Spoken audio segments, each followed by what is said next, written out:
যেই মাত্র মদিনা এই ঘোষণা হয়ে গেছে যে আব্দুল্লাহর বেটা মুহাম্মদ বিদায় হয়ে গেছে, এমনি তখন মদিনার পশু পাখি পর্যন্ত আর ঘাসে মুখ লাগায় না।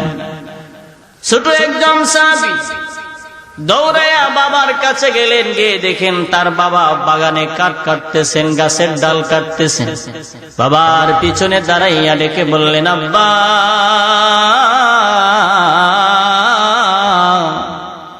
আপনি বাগানের ডাল কাটেন, মদিনার খবর আপনি শুনছেননি? বলে না, আমি মদিনায় আসার সময় শুনেছি একজন এলানকারী এলান দিল নবী নাই, আমার নবী নাকি দুনিয়া থেকে বিদায় হয়ে গেছে, এই খবরটা আমি শুনছি। এমনি তখন সাহাবী ডাল কাটা বাদ দিয়া দুইটা হাত উঠাইয়া বলেন, প্রভু গো, যেই চোখ দিয়া নবী দেখব না, হে মালিক, যে চোখ দিয়া নবী দেখতে পারবো না, এমন চোখের আমার কোনো প্রয়োজন নাই, চোখ দুইটা তুমি বন্ধ করে দাও। সাহাবীর দোয়া আল্লাহ কবুল করছেন, সাথে সাথে চোখ দুইটা বন্ধ হয়ে গেছে। আল্লাহু আকবার, জোরে বলেন, বন্ধ হয়ে গেছে। এই খবর মদিনার চতুর্পাশে যখন ছড়িয়ে পড়ল, মদিনার মানুষেরা আধা পাগলের মতো হয়ে গেছে, যেন বোঝা যায় তাদের কি যেন হারিয়ে ফেলেছে। কুচি কুচি মাসুম বাচ্চারা একজন অপরজনের দিকে তাকাইয়া বুঝাইতে চায়, হায়রে, মনে হয় আমাদের থেকে মাথার উপর থেকে আসমানের ছায়া নিভা গেছে। হযরত ওমর রাদিয়াল্লাহু আনহু এই খবরটা যখন শুনলেন যে আমার নবী বিদায় হয়ে গেছে, লম্বা একটা তরবারি লইয়া রাস্তায় দাঁড়াইয়া ডাক দিলেন, আরে মদিনাবাসীরা শুনিয়া লও, সাবধান হয়ে যাও, যদি কেউ বলবে যে আমার নবী ইন্তেকাল করছেন, আমার নবী নাই, এই কথাটা যদি কেউ বলো যে আমার নবী নাই, এই যে তরবারিটা দিয়া তোদের শরীর থেকে মাথাটা আলাদা কইরা দিব। একজন সাহাবী কানে কানে গিয়ে বললেন, ওমর, আর পাগলামি করিস না, নবী আসলেই বিদায় হয়ে গেছে, আর পাগলামি করিস না, আমার নবী আসলেই বিদায় হয়ে গেছে। ওমর রাদিয়াল্লাহু আনহু তরবারিটা ফালাইয়া দুর্বল হয়ে গেলেন, নবী বিদায় হয়ে গেছে। হযরত আবু বকর রাদিয়াল্লাহু আনহু এই খবরটা শুনিয়া আসমানের দিকে তাকাইয়া বলেন, মালিক রে, আর কার কাছে গিয়ে সান্ত্বনা নিব? 3 দিনের খিদা লইয়া যদি আমার নবীর নুরানি চেহারাটার দিকে একবার কোন মানুষ তাকায়, মুহূর্তের ভিতরে খিদা নিবারণ হয়ে যায়। সুবহানাল্লাহ, জুড়ে বলেন। হযরত আবু বকর রাদিয়াল্লাহু আনহু আমার নবীর কাছে গিয়া চাদর মুবারকটা উঠাইয়া নবীজির কপাল মুবারকে একটা ছোঁয়া লাগাইয়া দিছে। আমার নবীর পাশে ডেকে ডেকে বললেন, নবী গো, আমি আবু বকর ছিলাম আপনার সাথী, আপনি যে আমাদেরকে ছেড়ে একা একা আপনি চলিয়া যান, আমরা আর কার কাছে যাব গো, কার কাছে গিয়ে প্রমোদ নিব? এইভাবে সমস্ত মদিনায় খবর হয়ে গেল। কুচি কুচি মাসুম বাচ্চারা মার স্তনে মুখ লাগাই না, আমার নবী নাই, আমার নবী বিদায়, আমার নবী বিদায় হয়ে গেছেন। এই খবরটা যখন শোনা হলো, সমস্ত মদিনায় কান্নার রোল পড়ে গেছে। আমার নবীকে যখন রওজাতে রাখা হলো, হযরতে বেলাল রাদিয়াল্লাহু আনহু এরপর থেকে আর মদিনার মসজিদে আযান দেয় না। আমার নবী 3 জন সাহাবীকে যুদ্ধের সেনাপতি বানালেন। যুদ্ধের সেনাপতি বানানোর পরে নবীজি বললেন, বাড়ি থেকে বিদায় নিয়ে আসো। সাহাবী 3 জন বাড়িতে যাবেন, এর ভিতরে একজন সাহাবী হযরতে যায়েদ ইবনে হারেস রাদিয়াল্লাহু আনহু আমার নবীর কাছে এসে বলেন, ওগো নবীজি, আমি আর কার কাছ থেকে বিদায় নিব গো? আপনি না আমার আব্বা, আমি না আপনার পালক পুত্র যায়েদ, আমি আপনার থেকে বিদায় নিয়ে যুদ্ধের ময়দানে চলে যাব। কিতাবে আসছে হযরতে যায়েদ ইবনে হারেস রাদিয়াল্লাহু আনহু, তার একটা সন্তান ছিল উসামা ইবনে হারেস। ছেলেটার বয়স ছিল 7 থেকে 8 বছর বয়স। বাসায় গিয়া ছোট ছেলেটারে কুলে লইয়া ছেলেটার চেহারার দিকে তাকাইয়া বলে, বাবারে, এই জনমের মতো শেষ চেহারাটা দেখালো, তোর আব্বারে দেখালো। যুদ্ধের ময়দানে আমার নবী যুদ্ধের সেনাপতি তোমার আব্বা যায়েদ রে বানায়া দেয়। আবার বলে দিয়েছে যদি তারা শহীদ হয়ে যায়, বোঝা গেল তোমার আব্বা আর ফিরে আসবে না। 7-8 বছর বাচ্চাটারে কুলে লইয়া বলেন, বিদায় দাও,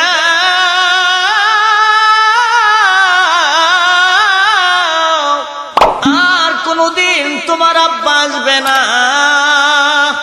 এই 7-8 বছরের বাচ্চাটারে কুল থেকে নামাইয়া যায়েদ ইবনে হারেস যুদ্ধের ময়দানের দিকে রওনা করলেন। দ্বিতীয় সাহাবী হযরতে জাফর ইবনে আবু তালেব, উনি ঘরের দরজায় গিয়ে টোকা দিলেন, বললেন, বিবি গো, বিদায় দিয়ে যাও, আমার নবী যুদ্ধের ময়দানে আমাকে সেনাপতি বানাইছেন, আমার যুদ্ধের ময়দানে যেতে হবে। জাফর ইবনে আবু তালেব ওনার স্ত্রী ঘর থেকে বের হয়ে স্বামীর কাছে এসে বললেন, স্বামী গো, আপনি যুদ্ধের ময়দানে যাবেন, আমার কোনো আপত্তি নাই, তবে দাঁড়ান, দুজনে মিলে একটু দোয়া কইরা দেই। সুবহানাল্লাহ, জোরে বলেন। দাঁড়ান, দুজনে মিলে একটু দোয়া করে দেই। জাফর ইবনে আবু তালেব বিবির সাথে হাত উঠালেন, বিবিও হাত উঠাইছে। কিতাবে আসছেন 2টা বাচ্চাও তার পাশে, 2 জনের পাশে দাঁড়ায় রইছে। এমন সময় বিবি হাত উঠাইয়া বলেন, প্রভু গো, আমার স্বামী যুদ্ধের ময়দানে যাবে, আপনার নবী আমার স্বামীরে যুদ্ধের সেনাপতি বানাইছেন, যুদ্ধের ময়দানে যাবে, আমার কোনো বাধা নাই, তবে আমার স্বামীর গায়ে আপনি এমন শক্তি প্রদান করেন যাতে করে আমার স্বামী যুদ্ধের ময়দানে বীরের মতো লড়াই করতে পারে। সুবহানাল্লাহ, জোরে বলেন। আরে মালিক, আমার স্বামীর গায়ে আপনি শক্তি বাড়ায়া দেন, ইসলামের জন্য, দ্বীনের জন্য যেন বাঘের মতো বীরত্বের সাথে লড়াই করতে পারে, আপনার কাছে আমি সুপর্দ করে দিলাম। দ্বিতীয়বার দোয়া করলেন, স্বামী, প্রভু গো, আমার স্বামীরে গাজী বানায় আপনি বাড়িতে আবার ফিরাইয়া দিয়েন। যেই মাত্র এই দোয়াটা করছেন, জাফর ইবনে আবু তালেব তরবারির উল্টা পিঠ দিয়া বিবির হাতে আস্তে করে বাড়ি দিলেন, আর বললেন, বিবি গো, এমন দোয়ার আমার কোনো প্রয়োজন নাই। আরে বিবি, তুমি দোয়া করেছো যেন আমি যুদ্ধের ময়দান থেকে বিজয় হয়ে, গাজী হয়ে আমি বাড়িতে আসি, আর আমার নবী দোয়া করছেন যেন আমি যুদ্ধের ময়দানে শহীদ হয়ে যাই। বিবিরে, যেই দোয়া আমার নবীর বিরুদ্ধে যায়, এই মন দোয়া আমার কোনো প্রয়োজন নাই। সুবহানাল্লাহ। এ বিবি, আমি যদি জানতাম তুমি এমন দোয়া করবে, এমন দোয়া যদি তুমি করবে আমি জানতাম, তাহলে পয়গম্বরের চেহারার দিকে তাকায়া থাকতাম, আর বাড়িতে আসতাম না। আমার নবীর চেহারার দিকে তাকাইলে আমি মুহূর্তে মুহূর্তে জান্নাতের নমুনা দেখতে পাইতাম। কিতাবে আছে হযরত জাফর ইবনে আবু তালেব তরবারিটা লইয়া বিদায় নিয়া যুদ্ধের ময়দানের দিকে যখন রওনা করলেন, 2টা ছেলে 2টা ভাই দইরা ডাক দিলেন, আব্বা, আপনি যুদ্ধের ময়দানে যাবেন, যদি শহীদ হয়ে যান কার কাছে আমরা যাব? আরে প্রাণের বাবা, এই দুনিয়ায় আমার যে আপন বলতে কেউ নাই, কার কাছে গিয়ে আমরা দাঁড়াই? আপনি যদি যুদ্ধের ময়দানে শহীদ হয়ে যান, দুইটা বাচ্চা পায়ে ধরে এইভাবে কাঁদতে আছে, পায়ে বাবার পায়ে ধরে রাখছে। বলেন তো বাচ্চা যদি পায়ে এইভাবে জড়ায় ধরে রাখে বাবার কেমন লাগে? কষ্ট লাগে কি লাগে না? কিন্তু কেমন ছিল তাদের ঈমান, নবীর জন্য কেমন পাগল ছিল। সাবি তরবারিটা লইয়া সন্তানের দিকে একবারও তাকাই না, লারা দিয়া সন্তানগুলোকে ছুটাইয়া যুদ্ধের ময়দানে যায়। আর বিবিকে ডেকে বললেন, বিবি গো, চললাম যুদ্ধের ময়দানে, দেখা হবে জান্নাতের ময়দানে। আর একটু জোরে বলেন না সুবহানাল্লাহ। বিদায় হয়ে গেল। তৃতীয় সাহাবী হযরতে আব্দুল্লাহ ইবনে রাওয়াহা, উনি ঘরের ভিতরে গেলেন। ঘরের ভিতরে প্রবেশ করবে, দরজায় গিয়ে সালাম দিলেন। গিয়ে দেখে ওনার বিবি কুরআনুল কারীমের তিলাওয়াত করতেছেন। বিবি কোরআন তিলাওয়াত করেন। এমন সময় সাহাবী দরজায় গিয়ে টোকা দিলেন, সালাম দিলেন, আর বললেন, আমাকে বিদায় দিয়ে দাও, আমি যুদ্ধের ময়দানে যেতে হবে। এমন সময় বিবি ঘর থেকে আওয়াজ দিলেন, স্বামী গো, যুদ্ধের ময়দানে আপনি যাবেন, আমার কোনো আপত্তি নাই, তবে আপনি একটু ঘরে আসেন, আপনার সাথে একটু দেখা করি। এবার সাহাবীটিকে বললেন, বিবি রে, এই মুহূর্তে আমি ঘরে যাব না, কারণ আমি যদি এই মুহূর্তে ঘরে যাই, তোমাকে আমার আল্লাহ অনেক সুন্দর করে বানাইছেন, অবয়ব সৌন্দর্য দিয়া। ঘরের ভিতরে গেলে যদি তুমি আমাকে প্রেম নিবেদন করো, আর আমি যদি তোমার প্রেমে গ্রহণ করে নেই, দেরি যদি হয়ে যায়, ওই দিকে আমার নবীর মনে কষ্ট পেয়ে যাইতে পারে। আল্লাহু আকবার, জোরে বলেন। এ বিবি,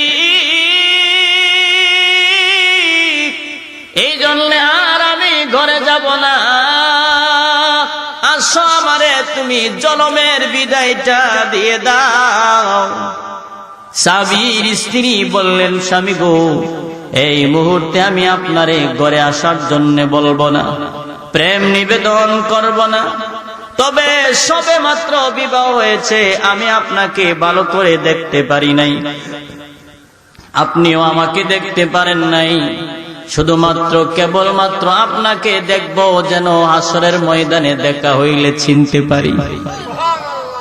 সাহাবী চোখের পানিগুলো ছেড়ে ছেড়ে বলেন, বিবি,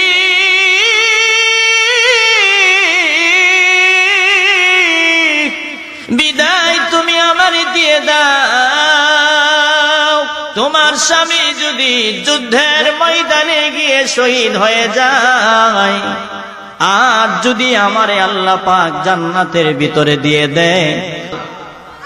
ভাইরা আমার, এই জন্যই তো আল্লাহ তাআলা বুঝা দিলেন, মা আনতা বিনিআমাতি রাব্বিকা বিমাজনুন, আপনি নবী পাগল নয়, যার উপরে রবের দয়া মায়া আছে সে কোনোদিন পাগল নয়, বরং আপনার প্রেমে তামাম পৃথিবীটাকে আল্লাহ পাগল বানায়া দিলাম। ভাইরা আমার, কেমন একজন নবী আমরা পাইলাম রে, যেই নবী দুনিয়াতে আসার আগে আগেও আমার আপনার যেদিন দুনিয়াতে নবীজি পদার্পণ করেন, ওই দিনও আমার আপনার জন্য নবীজি কাঁদতে কাঁদতে আসছেন। দুনিয়া থেকে বিদায় হওয়ার আগে যতদিন নবীজি দুনিয়াতে ছিলেন, ততদিন আমার আপনার জন্য কাঁদতেছিলেন। যেদিন নবীকে রওজাতে রাখা হবে, যাওয়ার আগ মুহূর্তে আমার জন্য কাঁদতেছিলেন। ভাইরা আমার, রওজাতে শুয়া শুয়াও আমার নবী এমন ভাবে আমার জন্য কাঁদতেছেন, হাসরের ময়দান পর্যন্ত আমার আপনার নবী আমার জন্য কাঁদেন। কথা ঠিক না বেঠিক? জুড়ে বলেন।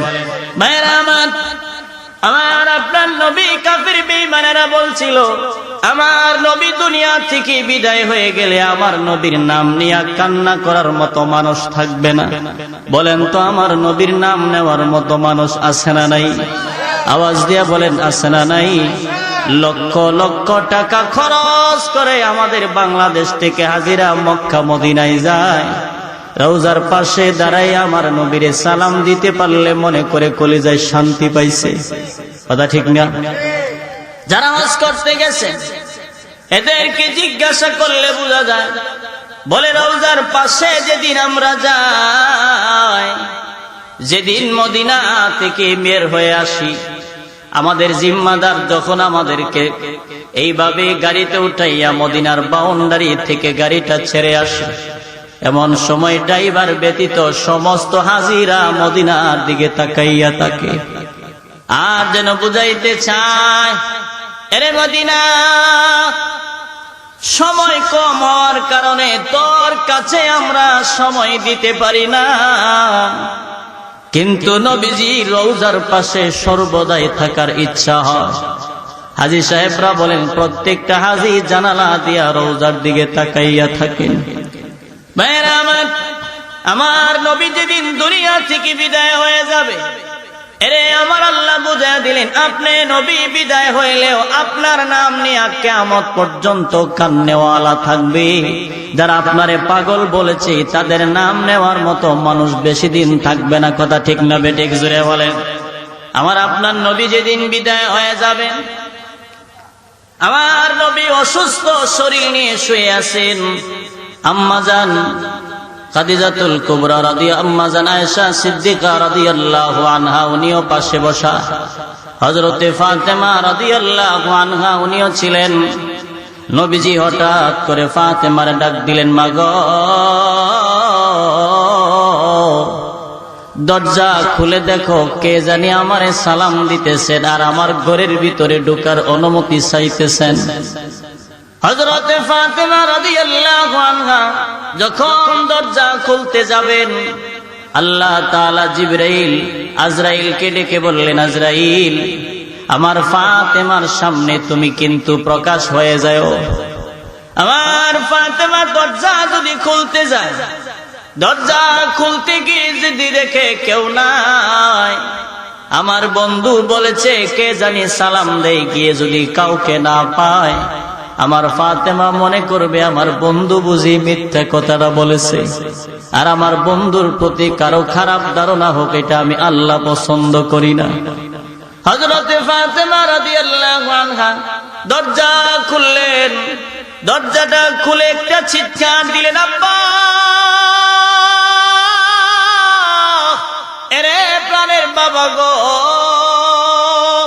আমাদের দরজার সামনে এমন লম্বা আকারের একজন ব্যক্তি গো বাবা, যার মাথা অনেক উপরে, পা হইল জমিনে, মক্কা মদিনার কোন মানুষের সাথে তার মিল নাই। বাবা গো, উনি কে গো? উনি কেন আপনার ঘরে ঢুকতে চায়? আমার নবী মাথা মুবারকটা উঠাইয়া বলেন, মা গো, হাদা মালাকুল মাউত, উনি হচ্ছেন আজরাইল আলাইহিস সালাম। আব্বা, উনি এখন কেন আসছেন? উনি কে? ওনার কি কাজ? এমনি তখন আমার আপনার নবী বলেন, মারে, উনি এমন একজন ব্যক্তি, মার কুল থেকে সন্তানগুলো কাইরা নিয়ে যায়, ভাই রাইখা ভাই নিয়ে যায়, স্ত্রী রাইখা স্বামী নিয়ে যায়। উনি হচ্ছেন আজরাইল আলাইহিস সালাম।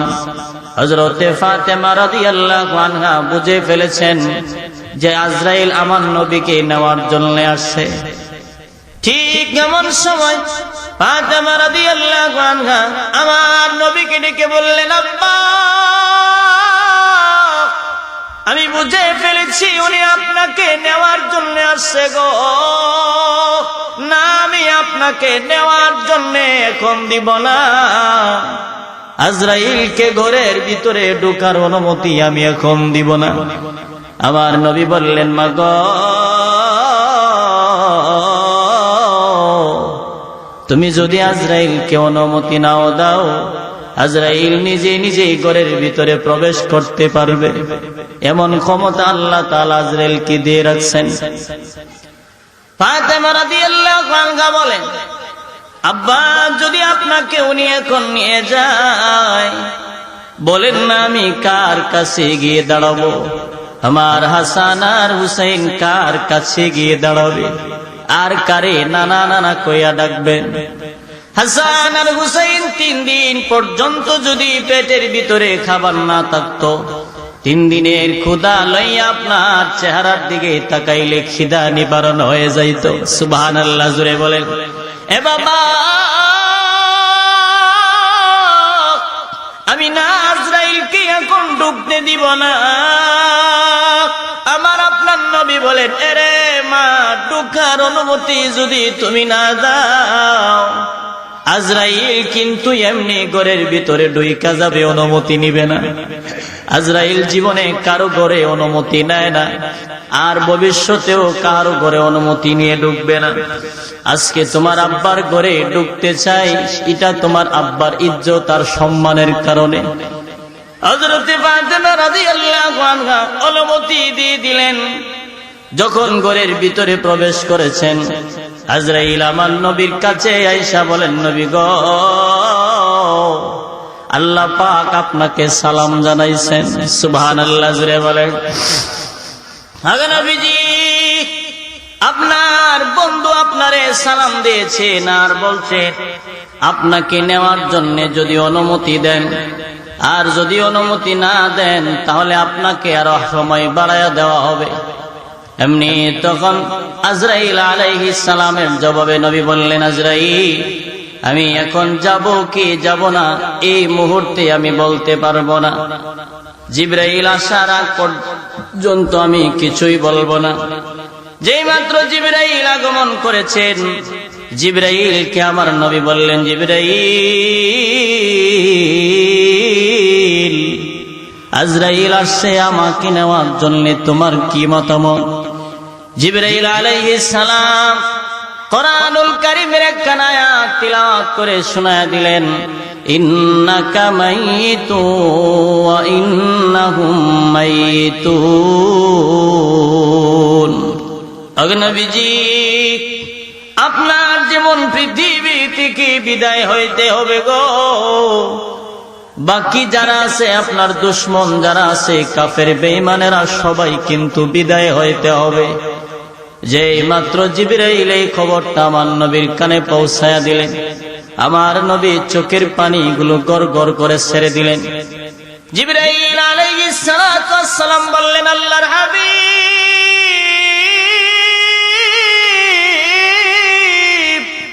আপনি দুনিয়া থেকে আসমানে যাবেন, আপনার বন্ধুর দরবারে আপনি চলে যাবেন গো।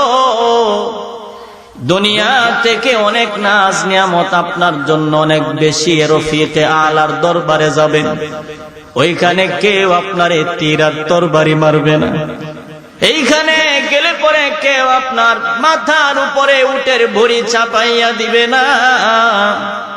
এইখানে গেলে তাইফের ময়দানের রক্ত আর জড়াইতে হবে না, উহুদের ময়দানের মতো দান আর শহীদ করতে হবে না।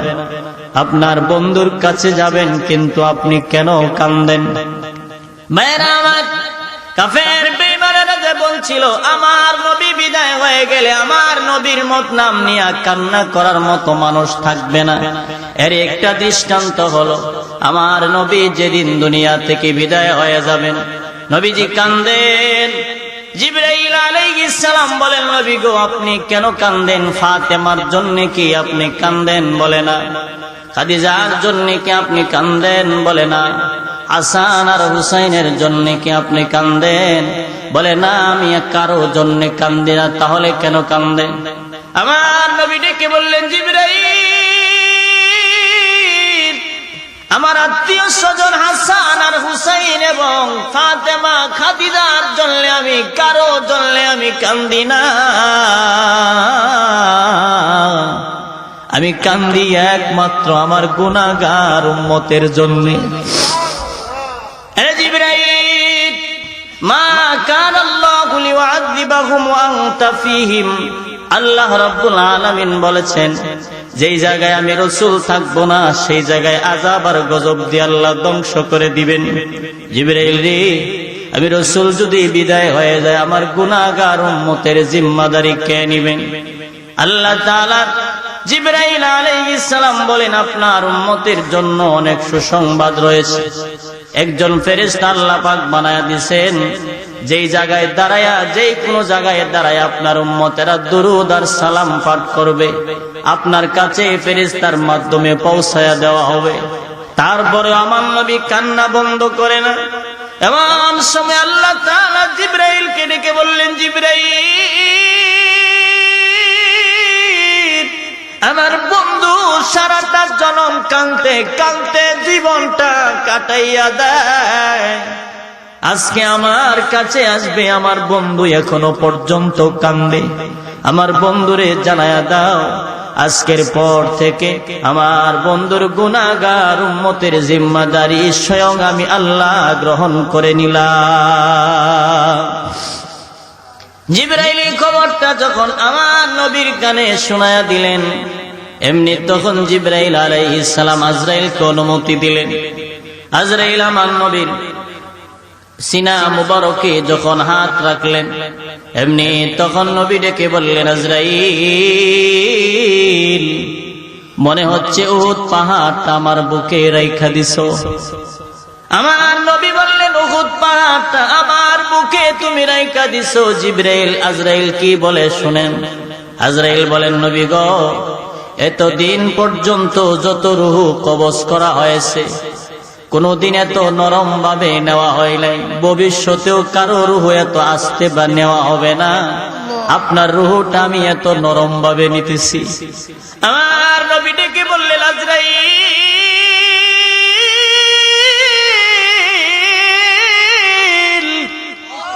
আরে নরম হইলে যদি এত কষ্ট হয়, আমি রাসূল যদি বিদায়ের সময় আমার এত কষ্ট হয়, না জানি আমার গুনাহগার উম্মতের নেওয়ার সময় কেমন কষ্ট দিবি। জিবরাইল আলাইহিস সালাম পাশে আছেন, নবীজি কাঁদতেছেন। জিবরাইল আলাইহিস সালাম পাশে, আমার নবী আজরাইলকে বললেন, আমি রাসূল যদি এত কষ্ট পাই, বলে আমার নবীর কিচ্ছু হয়েছে না তখন, কারণ আমার নবীর গায়ে 4000 যুবকের শক্তি আল্লাহ দান করছিলেন। সুবহানাল্লাহ জুড়ে বলেন। আজরাইল বলছিলেন, ওগো নবীজি, আপনার উম্মত যারা, যাদের ভিতরে আপনার তরিকা আল্লাহর হুকুম আছে, তাদেরকে মার কোলে সন্তান যেভাবে দুধ পান করতে করতে ঘুমায়া যায়, এমন ভাবে আমি তাদের ভিতর থেকে রূহ নিয়ে আসবো, ঘুমায়া থাকবে, সে টের পাবে না। আর যাদের ভিতরে আপনার তরিকা, আপনার আল্লাহর হুকুম পাবো না, তাদেরকে অনেক কষ্ট দিয়ে, অনেক বলতে অনেক কিছু, ওই দিকে যাওয়ার সময় নাই। আমার নবীকে রূহ নিয়ে গেলেন। নবীজি দুনিয়া থেকে বিদায় হয়ে গেছেন। কাফের বেঈমানেরা বলছিল, আমার নবীর নাম নেওয়ার মতো মানুষ থাকবে না। যেই মাত্র মদিনা এই ঘোষণা হয়ে গেছে যে আব্দুল্লাহর বেটা মুহাম্মদ বিদায় হয়ে গেছে, এমনি তখন মদিনার পশু পাখি পর্যন্ত আর ঘাসে মুখ লাগায় না। ছোট একজন সাহাবী দৌড়াইয়া বাবার কাছে গেলেন, গিয়ে দেখেন তার বাবা বাগানে কাঠ কাটতেছেন, গাছের ডাল কাটতেছেন। বাবার পিছনে দাঁড়াইয়া ডেকে বললেন, আব্বা,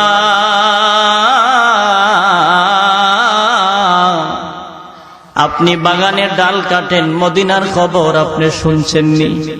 বলে, না, আমি মদিনায় আসার সময় শুনেছি একজন এলানকারী এলান দিল, নবী নাই, আমার নবী নাকি দুনিয়া থেকে বিদায় হয়ে গেছে, এই খবরটা আমি শুনছি। এমনি তখন সাহাবী ডাল কাটা বাদ দিয়া দুইটা হাত উঠাইয়া বলেন, প্রভু গো, যেই চোখ দিয়া নবী দেখব না, হেমালি, যে চোখ দিয়া নবী দেখতে পারবো না, এমন চোখের আমার কোনো প্রয়োজন নাই, চোখ দুইটা তুমি বন্ধ করে দাও। সাহাবীর দোয়া আল্লাহ কবুল করছেন, সাথে সাথে চোখ দুইটা বন্ধ হয়ে গেছে। আল্লাহু আকবার জোরে বলেন। বন্ধ হয়ে গেছে। এই খবর মদিনার চতুর্পাশে যখন ছড়িয়ে পড়ল, মদিনার মানুষেরা আধা পাগলের মতো হয়ে গেছে, যেন বোঝা যায় তাদের কি যেন হারিয়ে ফেলেছে। কুচি কুচি মাসুম বাচ্চারা একজন অপরজনের দিকে তাকাইয়া বুঝাইতে চায়, হায়রে, মনে হয় আমাদের থেকে মাথার উপর থেকে আসমানের ছায়া নিভা গেছে। হযরত ওমর রাদিয়াল্লাহু আনহু এই খবরটা যখন শুনলেন যে আমার নবী বিদায় হয়ে গেছে, লম্বা একটা তরবারি লইয়া রাস্তায় দাঁড়াইয়া ডাক দিলেন, আরে মদিনাবাসীরা শুনিয়া লও, সাবধান হয়ে যাও, যে আমার নবী ইন্তেকাল করছেন, আমার নবী নাই, এই কথাটা যদি কেউ বলো যে আমার নবী নাই, এই যে তরবারিটা দিয়া তোদের শরীর থেকে মাথাটা আলাদা কইরা দিব। একজন সাহাবী কানে কানে গিয়ে বললেন, ওমর আর পাগলামি করিস না, নবী আসলেই বিদায় হয়ে গেছে, আর পাগলামি করিস না, আমার নবী আসলেই বিদায় হয়ে গেছে। ওমর রাদিয়াল্লাহু আনহু তরবারিটা ফালাইয়া দুর্বল হয়ে গেলেন, নবী বিদায় হয়ে গেছে। হযরত আবু বকর রাদিয়াল্লাহু আনহু এই খবরটা শুনিয়া আসমানের দিকে তাকাইয়া বলেন, মালিক রে, আর কার কাছে গিয়ে সান্ত্বনা নিব?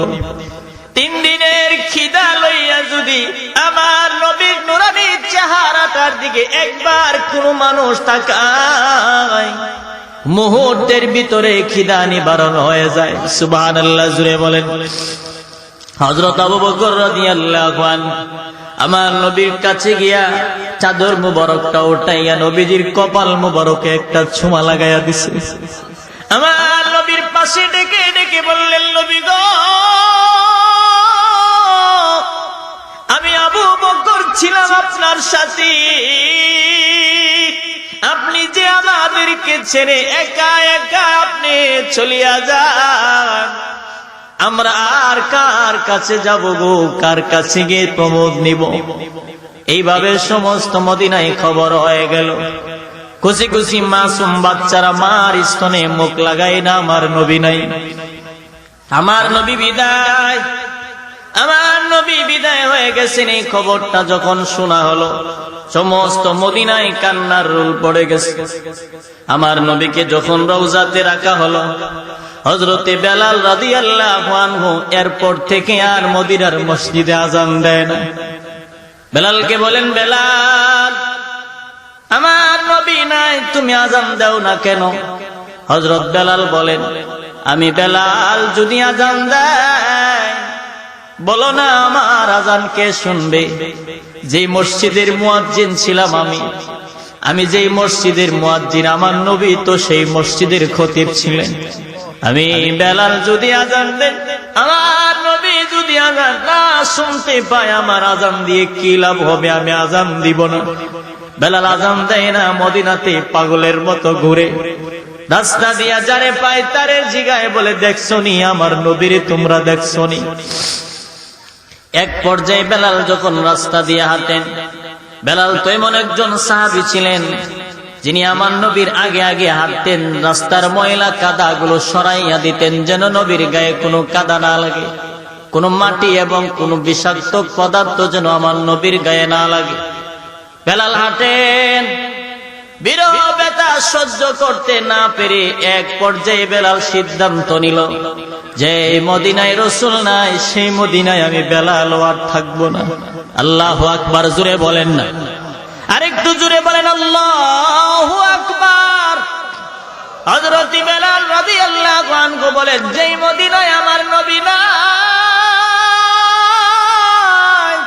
সেই মদিনায় আমি বেলাল আর থাকবো না। আমি বেলাল রাস্তা দিয়া যদি হাঁটতে যাই, আমার নবীর নুরানি চেহারাটা আমার চোখে ভাইসা ওঠে। আমি যখন দেখতে পারি না, আমার বিরহ ব্যথা আমি সহ্য করতে পারি না। হযরতে বেলাল রাদিয়াল্লাহু আনহু মদিনা থেকে বিরহ ব্যথা লইয়া সুদূর দামেস্কে চলে গেল। 6 মাস হলো মদিনায় আসে না। প্রায় 6 মাস পরে আমার নবী একদিন স্বপ্নের মাধ্যমে বেলালকে ডেকে বললেন, বেলাল,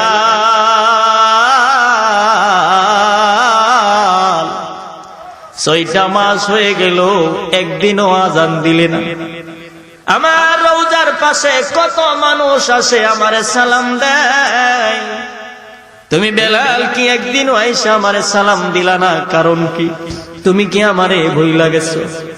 হযরত বেলাল রাদিয়াল্লাহু আনহু ঘুম থেকে ওইটা পাগলের মতো আবার গাট্টি বুসকা লইয়া মদিনার দিকে ঢুকছে। মদিনার পথ যখন ধরলেন, মদিনার গেট দিয়া যখন প্রবেশ করেছেন, এমনি তখন মদিনার কিছু মানুষ আমার নবীর সাহাবী বেলালকে দেখলেন। আর তারা মদিনায় খবর শোনাইতে লাগলেন, মদিনাবাসী রে, দেখলাম বেলাল মদিনার গেট দিয়া প্রবেশ করেছে। যেদিন থেকে আমার নবী নাই সেদিন থেকে বেলাল নাই। আজকে যেহেতু বেলাল মদিনার গেট দিয়া প্রবেশ করলো রে, মনে হয় বেলালের পিছনে আমার নবীও বুঝে আসছে।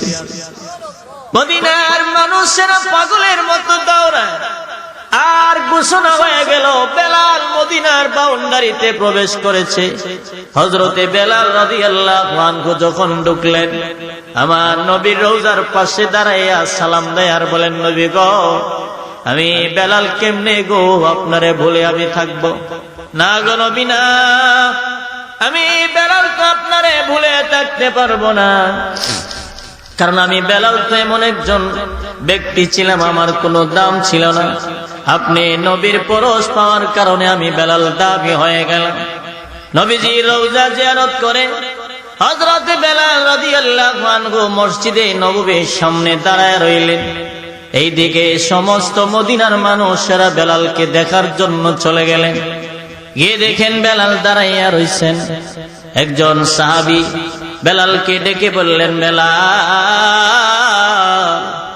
যেদিন থেকে আমার নবী দুনিয়াতে নাই সেদিন থেকে তুমি বেলালের আযান আর নাই।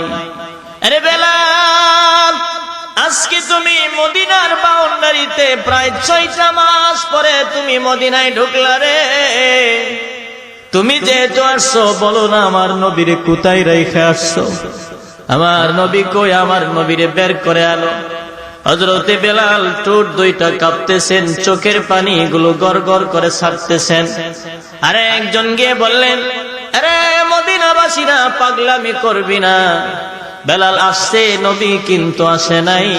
কারণ আমার নবী এমন দেশে গেছে যেখানে গেলে আর কেউ ফিরে আসে না। আমার নবী এমন দেশে গেছে যেখানে গেলে পরে আর কেউ ফিরে আসে না। এক পর্যায়ে মদিনার মানুষেরা বেলালকে বললেন, বেলাল, যেহেতু তুমি আসছো, নবী যেহেতু আসে নাই, 6টা মাস হয়ে গেল প্রায়, তোমার কণ্ঠের আযান আমরা শুনি না। আজকে মদিনার মাইক দিয়া তুমি একটু আযান দিবানি। আল্লাহু আকবার, জোরে বলেন।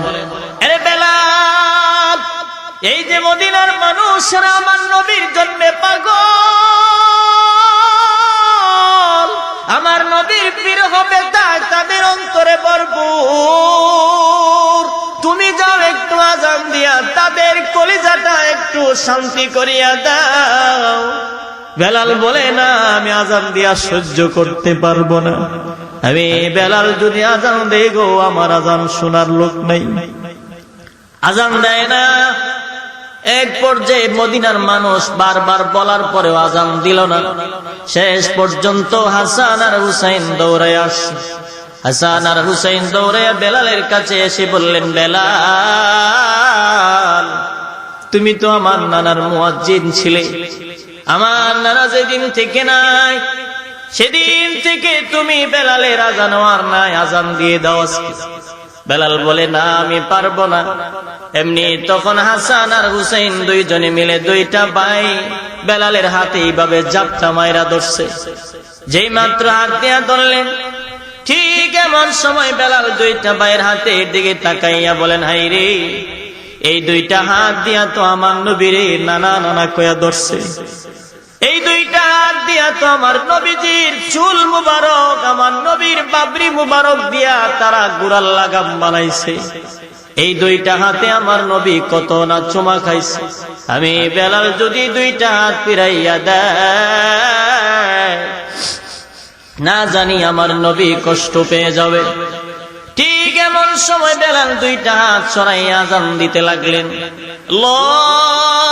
আল্লাহু আকবার, আল্লাহু আকবার, আল্লাহু আকবার,